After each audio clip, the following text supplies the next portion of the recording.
سے کہنا چاہتا ہوں کہ ہم نے مسنگ پرسنس کے حوالے سے بھی کابینہ میں لڑ جھگڑ کے ایک کمیٹی بنائی جو وفاقی وزراء پر مشتمل تھا.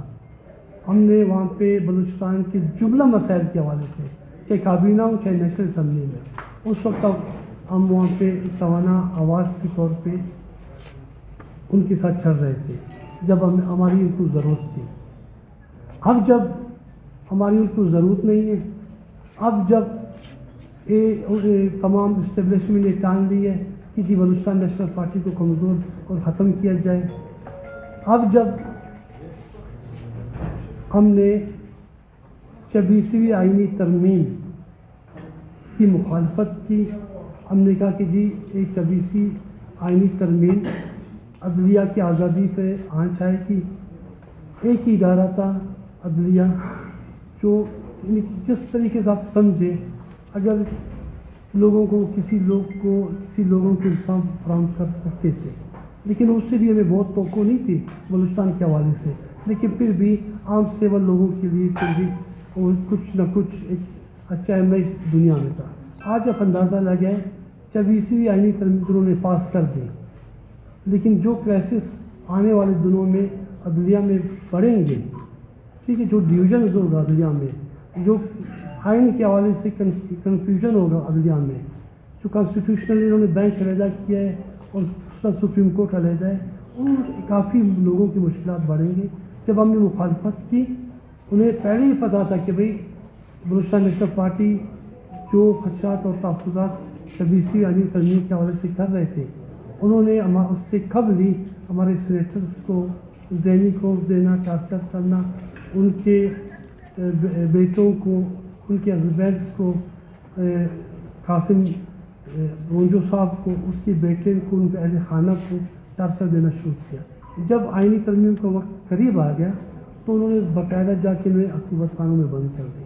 قاسم صاحب نے تو اپنا استعفیٰ پیش کر دیا سینٹ کے جوائنٹ سیکرٹری کے پاس. لیکن آج بھی میڈم نسیمہ، اس کے ہسبینڈ احسان شاہ صاحب، اس کے بیٹے، ان کے نمبرز آف کیا، آج بھی ہمیں تشویش ہو رہا ہے کہ بھائی اب تک کیا ہے. تو کہنے کا مقصد ہے کہ جی ان کی اس حکمرانوں کو ہماری ضرورت نہیں، ہماری قوم کی ضرورت نہیں. بلوچستان نیشنل جب ان کو ضرورت ہوتی ہے تو جی کرتے ہیں، جب ضرورت ختم ہو جاتا ہے تو ان کے چہرے آپ اندازہ نہیں لگا سکتے ہو کہ وہ آپ کو چہرے آپ کو پہچاننے کی بھی وہ بات ہی نہیں کرتے.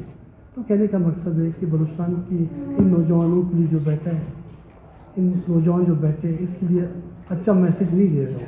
یہ کوئی ملک کا کیا نہیں ہے، خدمت نہیں ہے کہ ایک اکائی کو، بلوچستان جیسی اکائی کو جس سے جیو پولیٹیکل امپورٹنس ہے، بلوچستان کے بغیر اس ملک کی کیا حیثیت ہے، اس کو آپ جا کے بالکل اس بڑی قوم کے بڑے لیڈر کو جا کے دیوار سے لگا کر کیا اس ملک کا خدمت ہے. تو میں سمجھتا ہوں کہ خدا را اس ملک پہ رحم کرو، جمہوریت کے نام پہ امن معاشرہ لگاؤ، انسانیت کی پامالی بند کرو. یہ جھوٹے FIR میں FIR کی کوئی وقت حیثیت نہیں ہے. ہم جب تک جدوجہد کرتے رہیں گے. باقی رائے تحریک انصاف کے حوالے سے یقیناً ہم ایک پارلیمانی جماعت ہے. جب اپوزیشن جماعتوں کا اتحاد بنا، جو محمود خان اچکزئی صاحب اس کے سربراہ تھے، بلکہ تحریک انصاف بھی اس میں ہے، دوسری جماعتیں بھی ہے، وحدت المسلمین بھی ہے، دوسرے چھوٹے بڑے جماعتیں بھی ہیں. یقیناً ہم ان جماعتوں کے ساتھ مل کر جدوجہد کر رہے تھے. تو اس کہنے کا مقصد نہیں جو حکومت میں وہ سب اچھے، باقی جو اپوزیشن وہ سب غدار. اسی غداری کے لقبات نے اس ملک کو اس جگہ تک پہنچایا جو آج نفرتوں کے علاوہ قوموں کے درمیان کچھ نہیں ہے. بلوچستان نیشنل پارٹی واحد جماعت تھی کوئٹہ میں، ہم نے تمام قوموں کو اکجا کیا.